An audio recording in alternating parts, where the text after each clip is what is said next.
wabarakatuh. Perkenalkan, nama saya Sunovianti dari kelas 12 IPS 3. Saya di sini akan menjalankan tugas dari Pak Beni, yaitu membuat deskripsi teks dari bab 3 Sejarah Indonesia. Sistem dan struktur politik serta ekonomi Indonesia pasca demokrasi terpimpin. Pertama, menuju demokrasi terpimpin.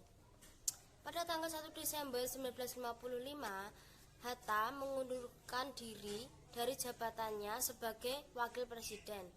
Ia mengundurkan diri karena ketidakcocokannya dengan pernyataan Insinyur Soekarno di dalam pidatonya. Ia mengatakan bahwa ia akan sangat gembira apabila para pemimpin partai berunding sesama dan memutuskan bersama untuk membubarkan partai-partai.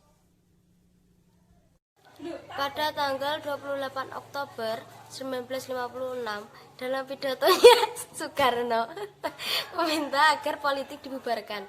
2 hari setelahnya, demokrasi terpimpin dibentuk. Murba menyetujui, tetapi tidak dengan masyumi. Ia terang-terangan menolaknya.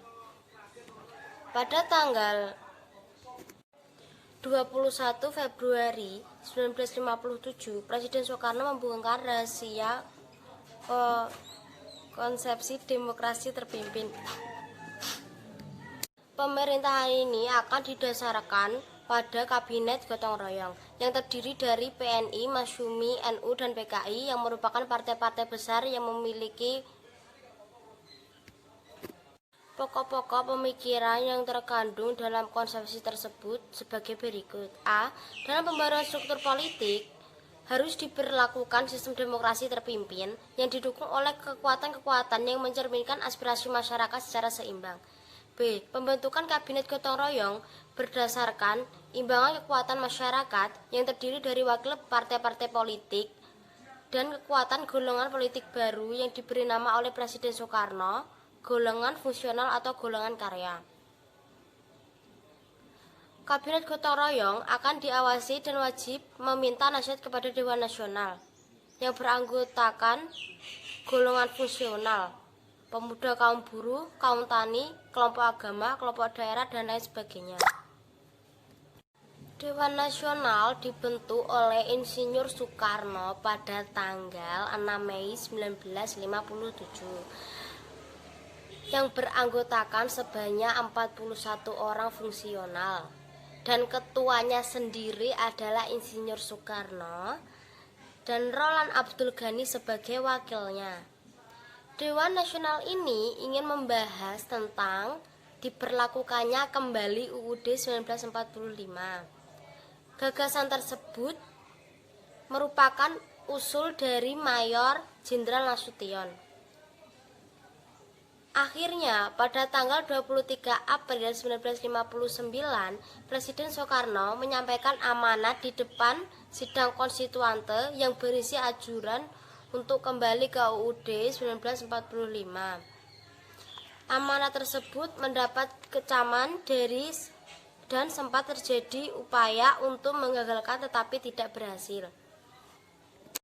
Hingga pemungutan suara pun dilakukan 3 kali tetapi tidak berhasil menggagalkan upaya Soekarno. Presiden Soekarno mengeluarkan dekret yang diumumkan secara resmi di Istana Merdeka pada tanggal 5 Juli 1959 pukul 17 waktu Indonesia Barat. Yang isi dekret tersebut adalah pembubaran konstituante, memberlakukan kembali Undang UUD 1945 dan tidak berlakunya UUD 1950, membutuhkan MPRS dan DPAS dalam waktu yang singkat-singkatnya. Tanggapan terhadap Dekret Presiden 5 Juli 1959. A. Mayoritas bangsa Indonesia mendukung penetapan dekret oleh Presiden Soekarno. B. Kasat memerintah kepada seluruh anggota TNI untuk melaksanakan dan mengamankan pelaksanaan dekret tersebut. C. Mahkamah Agung membenarkan dekret tersebut. D. DPR secara aklamasi menyatakan kesediaannya untuk terus bekerja sesuai dengan ketentuan UUD 1945. Pernyataan DPR ini disampaikan dalam sidang tanggal 22 Juli 1959.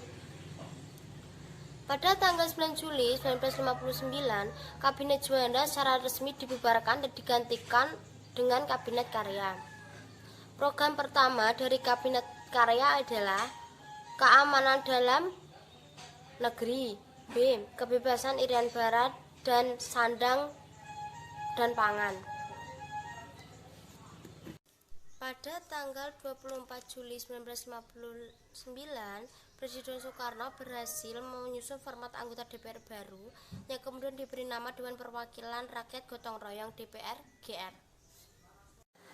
Kedua, peta kekuatan politik Indonesia sekitar tahun 1960 sampai 1965. Kekuatan politik Indonesia yang berpusat di tangan Insinyur Soekarno. Presiden Soekarno memegang seluruh kekuasaan negara bersama TNI AD dan di sampingnya PKI. Kekuatan politik baru lainnya adalah PKI. PKI sebagai partai yang bangkit kembali pada tahun 1952 dari bumi pemberontakan Madiun 1948. PKI menerapkan strategi menempel pada Insinyur Soekarno.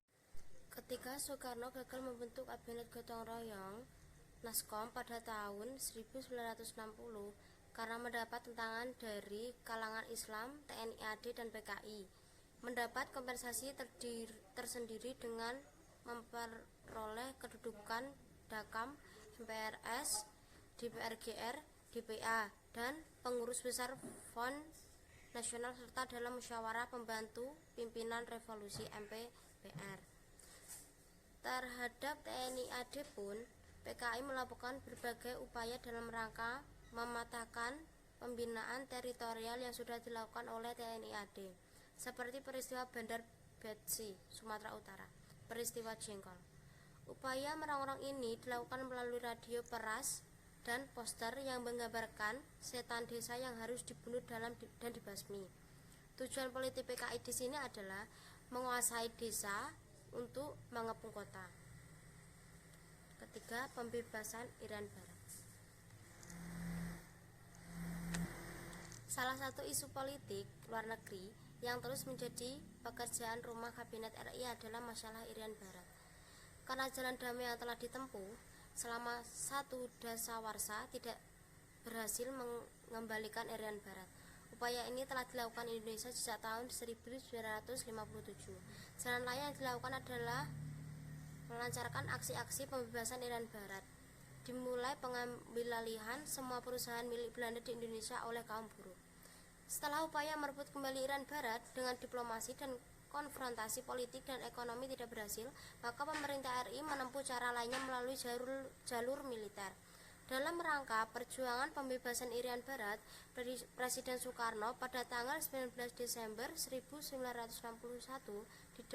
di depan rapat raksasa di Yogyakarta mengeluarkan suatu komando untuk berkonfrontasi secara militer dengan Belanda yang disebut dengan Trikomando Rakyat Trikora. Isi dari Trikora adalah gagalkan pembentukan negara boneka Papua buatan Belanda. Kibarkan sang merah putih di Irian Barat. Bersiaplah untuk memobilisasi umum guna mempertahankan kemerdekaan dan kesatuan tanah air dan bangsa. Akhirnya pada tanggal 15 Agustus 1962 ditandatangani perjanjian antara pemerintahan Indonesia dengan pemerintahan Belanda di New York. Hal ini dikenal sebagai Perjanjian New York. Hal pokok dari isi perjanjian itu adalah menyerahkan pemerintahan di Irian dari pihak Belanda ke PBB. Konfrontasi terhadap Malaysia.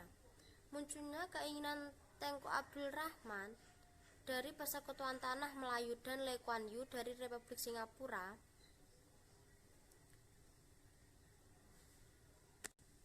untuk menyatukan kedua negara tersebut menjadi Federasi Malaysia. Pembentukan Federasi Malaysia dianggap sebagai proyek neokolonialisme Inggris yang membahayakan revolusi Indonesia. Oleh karena itu, berdirinya negara Federasi Malaysia ditentang oleh pemerintahan Indonesia. Untuk meredakan ketegangan di antara tiga negara tersebut, Kemudian diadakan konferensi Mapilindo, Malaysia, Filipina, dan Indonesia. Di Filipina pada tanggal 31 Juli sampai 5 Agustus 1963 untuk menjalankan konfrontasi Dwi Kora. Presiden Soekarno membentuk komando siaga dengan Marsikal Madya Omar Dhani sebagai panglimanya. Walaupun pemerintahan Indonesia telah memutuskan melakukan konfrontasi secara total, namun upaya penyelesaian diplomasi terus dilakukan. Presiden Republik Indonesia menghadiri pertemuan puncak di Tokyo pada tanggal 20 Juli 1964.